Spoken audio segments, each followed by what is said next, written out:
전기 가열 방식에 대해서 알아보겠습니다. 전기 가열 방식은 저항 가열, 아크 가열, 고주파 가열, 적외선 가열 등이 있습니다. 저항 가열은 줄열을 이용하는 것입니다. 직접 가열 방식은 가열을 할 대상체에 전류를 직접 흘려서 가열하는 것입니다. 따라서 대상체가 도체이고 적절한 저항을 가지고 있어야 됩니다. 이러한 단서 때문에 특정한 물품을 제작하는 경우에 사용이 되게 됩니다. 일반적으로 저항 가열을 사용하는 것은 간접 가열입니다. 용기 등에 가열체를 넣어서 가열을 하는 것입니다. 전기 다리미, 전기밥솥, 전기요, 커피포트 등이 간접 가열을 사용하는 방식입니다. 아크 가열은 두 전극 사이에서 발생하는 아크열을 이용하여 가열하는 것입니다. 그래서 대표적으로 아크 용접 방식이 있습니다. 고주파 가열은 AC를 사용하며 DC는 사용되지 않습니다.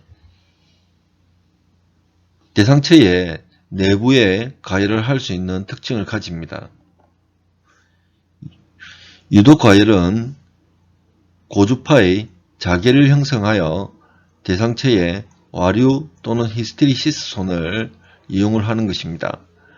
따라서 금속체의 열처리 부분, 고주파 납땜 등에 사용이 됩니다. 1차에 자계를 형성을 하여 대상체에 와류를 이용을 하기 때문에 주로 철에 이용이 되게 됩니다. 유전 가열의 경우에 고주파의 자계가 아니고 정계를 형성하게 됩니다. 따라서 절연물, 목재, 고무, 플라스틱, 수지, 물 등의 유전체의 손실을 이용하는 것입니다. 대표적인 것은 전자레인지입니다. 그래서 금속은 사용할 수가 없습니다. 목재의 접합이나 건조 등에 사용되게 됩니다. 적외선 가열은 적외선 전구 또는 발열체를 이용하여 대상물의 표면에 가열하는 방식입니다. 전기난로, 전기건조기 등이 있습니다.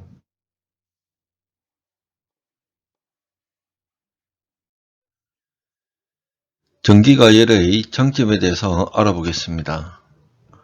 전열은 연소와 대별됩니다. 전열은 온도 및 가열 시간의 제어가 쉽다는 데 있습니다. 연소는 연소가스와 화학작용에 의한 불순물이 발생합니다. 하지만 전열은 이러한 불순물, 가스 등이 발생을 하지 않습니다. 따라서 환경 친화적입니다. 매우 높은 온도를 획득할 수 있습니다. 아크 용접을 사용하는 경우 3000도씨까지 상승시킬 수가 있습니다. 물체의 내부에 가열이 가능합니다. 연소의 경우 물체 외부를 가열하여 내부로 열 전도를 통해서 내부로 열이 전달되는 방식입니다. 하지만 전기 가열의 경우 물체의 내부를 직접적으로 가열을 할 수 있습니다. 가열 방법으로는 유도, 유전 가열이 있습니다. 연소에 비해 효율이 높습니다. 대상체에 직접 열을 발생할 수 있으므로 외부에서 연료를 태워서 가열하는 방식보다는 효율이 높습니다. 녹이 제어가 쉽습니다. 전기로 등에 연소가스나 불순물이 발생하지 않으므로 산화 방지를 위해서 녹이에 가스를 주입을 할 수가 있습니다. 방사열의 이용이 가능합니다. 방사열을 이용함으로써 위쪽에서 아래로 적외선 램프를 갖다가 비출 때 또 가열이 가능합니다. 제품의 품질이 균일하고 슬러지 등이 발생하지 않으므로 제품의 품질이 향상됩니다. 전열 용어에 대해서 살펴보겠습니다. 열량, 비열, 열용량, 연료 등이 있습니다. 열량은 1g의 물을 1도 올리는데 필요한 에너지입니다. 그래서 이러한 경우 칼로리의 단위를 사용을 하게 됩니다. 1칼로리는 약 4.2줄이고 4.186줄로 환산을 할 수가 있습니다. 칼로리의 단위가 물 1g을 1도 올리는데 필요한 에너지이므로 기본적인 단위로 사용이 많이 되지만 SI 단위 체계에서 줄이라는 단위를 사용하는 것을 권장하고 있습니다. 비열에 대해서 알아보겠습니다. 비열은 앞에서 열량 단위에서 물을 1도 올리는데 사용하였지만 물질이 여러가지 종류일 때 물의 경우에는 비열이 1이며 얼음의 경우 0.5입니다. 이때 단위 질량의 물체의 단위 온도를 1도씨를 의미하죠. 1도씨를 올리는데 필요한 열량을 우리가 어떤 비례계수 K로 우리가 지정을 하는 것입니다. 그래서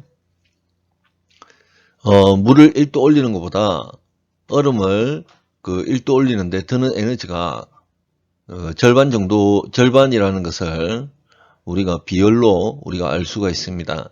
나무 같은 경우에는 0.41, 알루미늄, 유리 등은 0.2, 철, 동 같은 금속체는 0.1의 비열을 가지고 있습니다.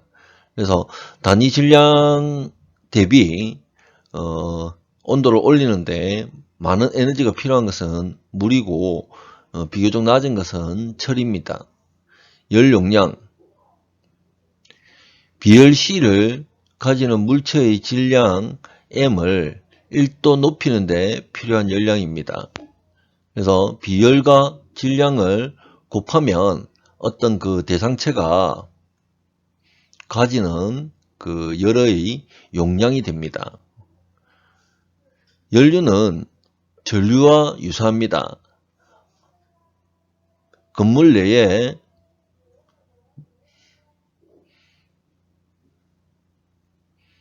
내부와 외부가 있는데 벽면이 있습니다. 그래서 어떠한 저항이 있을 거고 여기서 높은 온도에서 낮은 쪽으로 열이 전달되면서 외부로 열이 빠져나가게 되는 거죠. 이럴 때 여기에 흘러나가는 열의 에너지 양, 줄 퍼세크의 단위로 혹은 칼로리 퍼세크의 단위로 이동하는 열의 양을 나타내는 것이 연료입니다. 그래서 연료는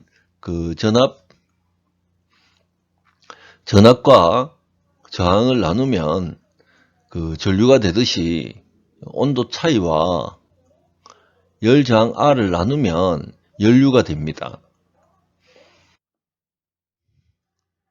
비열 C를 가지는 물체의 질량 M을 T도 높이는 데 필요한 열량 에너지는 어떻게 되느냐? 비열하고 질량하고 온도 차를 곱하게 되면은 칼로리 혹은 줄로 계산이 되게 됩니다. 그래서 비열 단위가 칼로리로 기준으로 나타내어 있기 때문에 비열을 계산을 한 뒤에 결과는 칼로리로 나타내며 우리가 4.186을 곱하여서 우리가 줄 단위로 변경할 필요가 있습니다.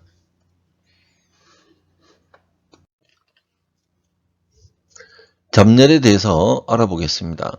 잡열은 융해열과 기하열이 있습니다. 고체, 액체, 기체의 상태를 가지고 있는데 이때 이 상태를 변화시킬 때 온도는 변화를 하지 않습니다. 그래서 이 상태를 변환할 때 필요한 열량을 잡열이라고 합니다. 유계열은 얼음을 물로 녹이는 데 필요한 그 열량 에너지입니다. 그래서 g당 80칼로리를 필요로 하죠. 그러면은 물을 끓여가지고 100도씨가 넘어가면 기화되게 되면 이때 필요한 물의 기하열은 539 칼로리 퍼 g이 됩니다. 1g당 539 칼로리의 그 열량이 필요한 거죠. 물체의 상태 변환에 필요한 에너지는 물체의 질량하고 잠열입니다. 그래서 질량과 잠열 부분을 곱하게 되면 물체의 상태를 변하게 하는 잠열을 구할 수가 있습니다.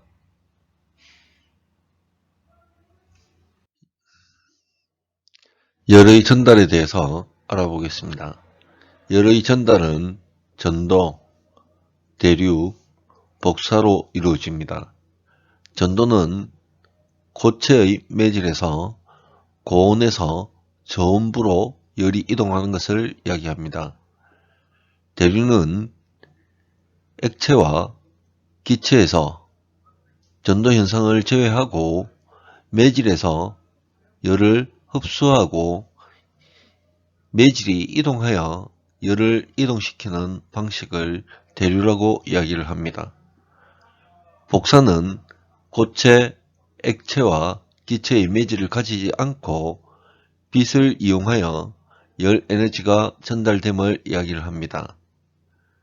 이러한 복사 에너지는 스테판 볼츠만의 법칙으로 흑체의 단위 면적당 복사 에너지는 온도의 4승에 비례한다는 것입니다. 이 공식에서 기억을 해야 되는 것은 온도의 4승입니다. 열은 온도차, 열저항, 연류 이러한 개념을 이용을 하여 옴의 법칙과 유사한 법칙을 사용하게 됩니다. 옴의 법칙은 전류는 전압 나누기 저항이고 열에 대해서 열저항 R, 온도차에 의한 연류는 다음과 같이 정의가 됩니다. 그래서 온도차와 열저항은 쉬운 개념이고 이 연류라는 것은 단위 시간당 흐르게 되는 열량을 이야기를 하게 됩니다. 따라서 줄 퍼 세크 또는 와트, 칼로리 퍼 세크로 정의를 하게 됩니다.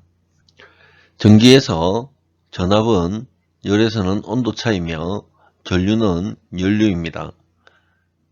저항은 열저항으로 나타냅니다. 도전율은 열전도율이라는 용어를 사용을 합니다. 전기량은 열량으로 나타냅니다.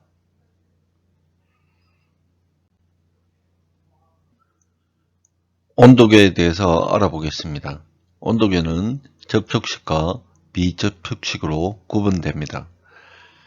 접촉식에 비하여 비접촉식은 정밀도가 좀 떨어지게 됩니다.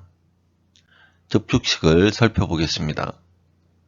저항온도계, 온도의 변화에 따라서 물질의 저항이 변하는 것을 이용하는 온도계입니다. 열전온도계,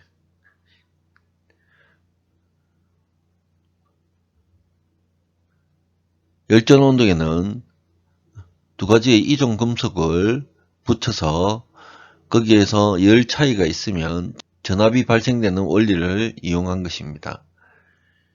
액체 폭립 유리온도계, 유리온도계는 수은온도계라고 많이 사용이 되어 왔습니다. 현재는 수은을 쓰지 못하기 때문에 알코올 등을 이용한 유리온도계가 사용되고 있습니다. 저항온도계는 측온저항체를 이용을 합니다. 흔히 가장 많이 사용되는 것은 백금으로 PT100을 들 수가 있습니다.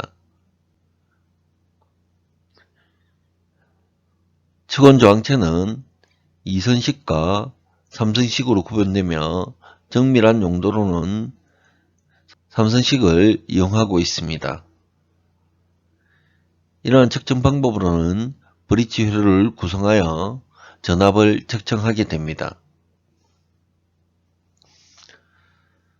열전대는 앞의 저항과 달리 전압이 발생이 되게 됩니다. 이 종의 금속체의 접합에서 온도 차이에 의한 기전력이 발생이 됩니다. 이러한 효과를 시백 효과라고 이야기를 합니다. 이 종의 금속체를 두 가지를 붙이고 측정 부분은 고온, 계측 부분은 실온 또는 0도로 사용을 하게 됩니다. 그러면 이종 금속체에 각각 전이차가 발생을 하게 됩니다. 조합을 살펴보겠습니다. 구리하고 콘스탄탄, 철하고 콘스탄탄, 이건 같은 물질이죠. 이렇게 사용을 했을 때는 350도, 500도까지 측정이 가능합니다. 그래서 일반적으로 저가형으로 이러한 구리와 콘스탄탄, 철과 콘스탄탄을 사용하게 됩니다. 크로멜과 알루멜을 사용하기도 합니다. 백금과 백금 로듐을 사용하게 되는데 이때의 사용 온도는 1400도 정도입니다.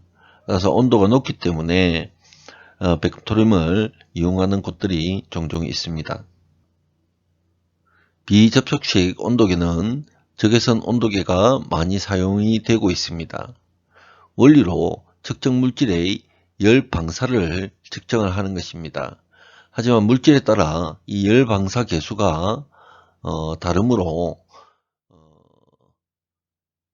그 열 방사 계수를 계측기에서 조정을 하든지 해야 하는데 이러한 문제 때문에 정밀도가 낮고 오차가 매우 클 수도 있습니다.